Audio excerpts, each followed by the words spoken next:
Hi everyone, it's Niamh here and welcome to my art journaling channel. Today we're going to be doing reductive painting using these abstract silhouettes in my large Dina Wakley, not my Dina Wakley journal, my Dilutions journal. So I'm just starting off in this journal by doing a collage. I had no plan when I started doing this, as with most of my pages I just wanted to have a play. So I'm going in with my silicone spatula, and if you don't have one, these are a revelation for me. I didn't have one and they've just been amazing and have been saving my paintbrushes. So you'll still see me use my paintbrushes a bit, I have to say, but I find just for getting things really close to the page, they've just been working out really well. So I'm just going in with my gel medium and some of the Dina Wakley collage tissues. This is one of the older sets. I've had a whole heap sitting here. I didn't tend to use these ones all that much, the patterned papers. I tend to use the collage faces a lot more, so it's nice to go back into my stash and actually use up some stuff I didn't have. The other thing for this page is you can see there's a bit of shine on it. Usually I use a matte gel medium, but the gel medium I've got at the moment is a gloss, which is perfectly fine. It works exactly the same, it's just got the shine on it.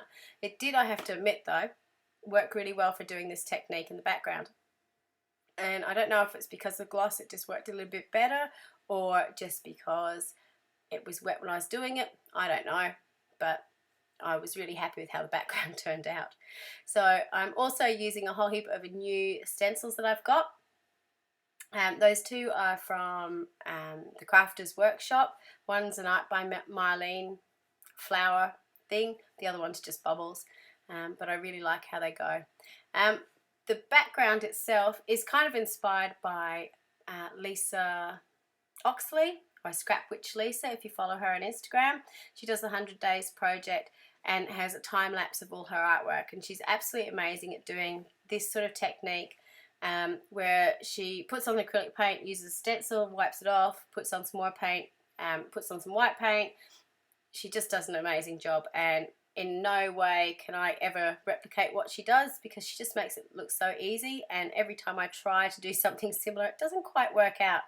Still really happy with how it came out, but this was my original go, and yeah, it was looking a little bit like a mess at this stage. Really happy with how it turned out in the end, but it took a little while to get there.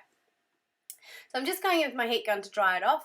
One of the things about doing that ghosting technique is you do need to have your layers dry before you go on to adding your next layer so you can rub it off, because otherwise you're adding wet paint to wet paint and it's going to mix colours. So I decided that I would go in with some cheddar paint, which isn't a combination I use a lot, but I came across again someone else on Instagram had this beautiful page using the turquoise, the fuchsia and the cheddar, which is, I think, a complementary analogous colour combination, possibly. It's kind of like the primary combinations if you think of it as a blue-green and blue-green.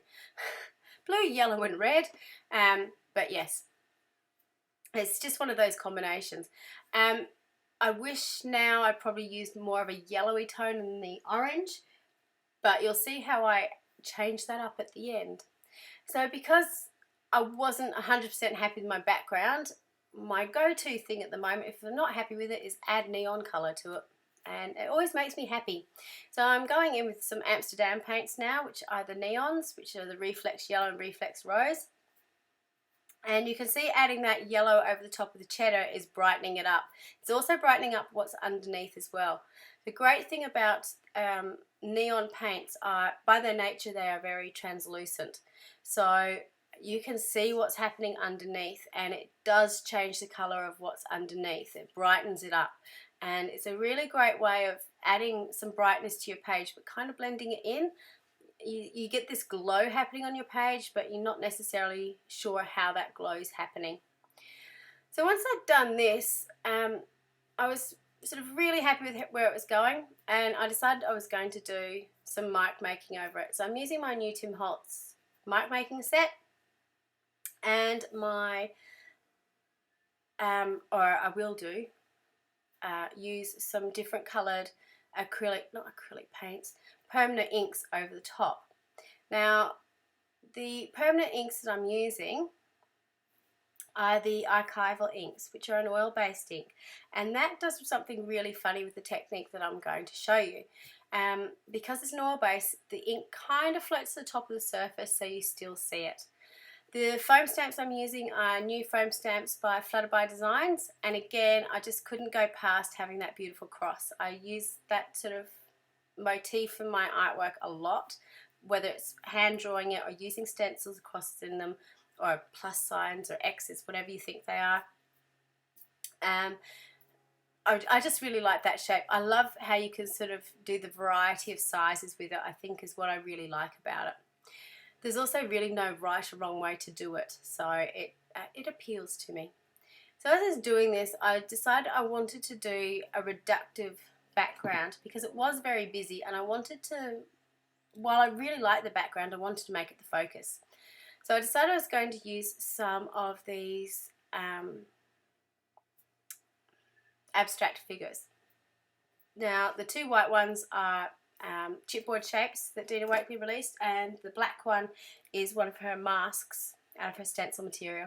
In the end, I decided I was just going to use a mask and use the same one. I was playing up, she's got a few different sizes of these, and I was thinking about using the different sizes, but in the end I didn't do that.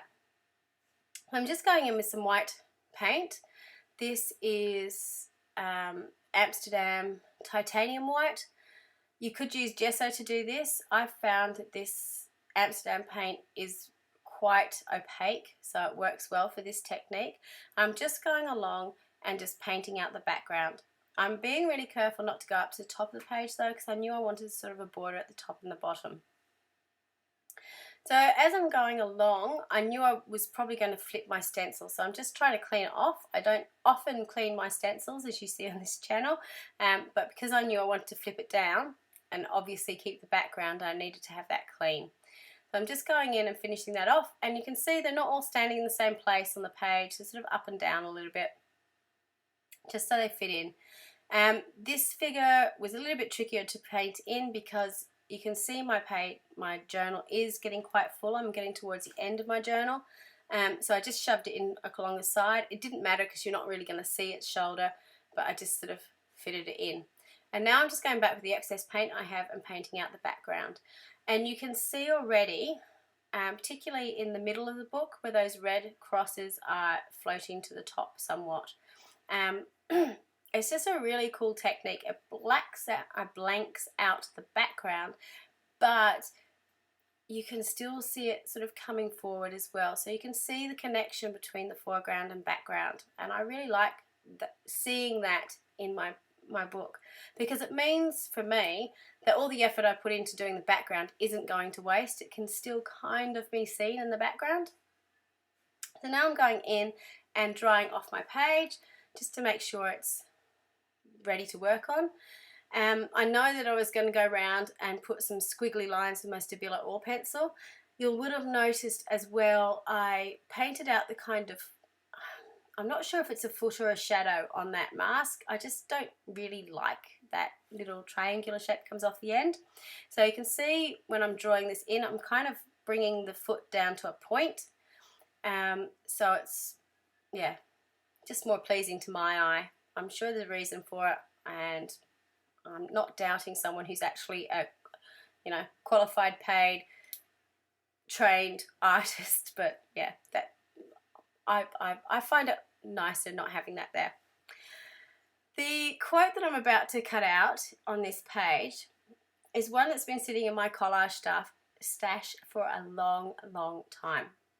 Now, this is actually a quote I found for a page I did ages ago, and I printed out 2 copies of it. The background that you can see, that sort of funny background, is actually a scanned copy of one of the pieces of paper I keep in my journals, and excess paint goes on it. So when it looks interesting, I scan it and print it out. But what I chose to do in this case was I scanned it in, used it as a picture into a Word document, and put this text over the top. Now, this is just a font that I have that looks like that tape that you put through. And the whole quote was basically, if she's broken, people judge the cracks and not the beauty of her putting herself together. I decided to sort of adapt what I had because I didn't have the full quote, and just change it slightly to put together by our own hands, and a critical word judges her while missing the beauty. And I thought that that was quite a cool quote for this page, just in the fact that I've got a lot of people who I love dearly who don't quite understand what I do. They just see me making a mess. They see lots of stuff happening in the background and they don't see what's happening. I look at that page and I just love those colours and those textures and the marks coming through. They really appeal to me. That's why I do it. I love it. It makes me happy. And I don't really care if people like it or they don't like it. It is what it is. But I thought the quote fitted with it really, really well. This is a close-up of the final piece. It's a really fun technique to do, particularly if you've got a really busy background. It's a great way to make it as a focus. So I hope you have a go at it. Thank you so much for watching, and until next time, bye for now.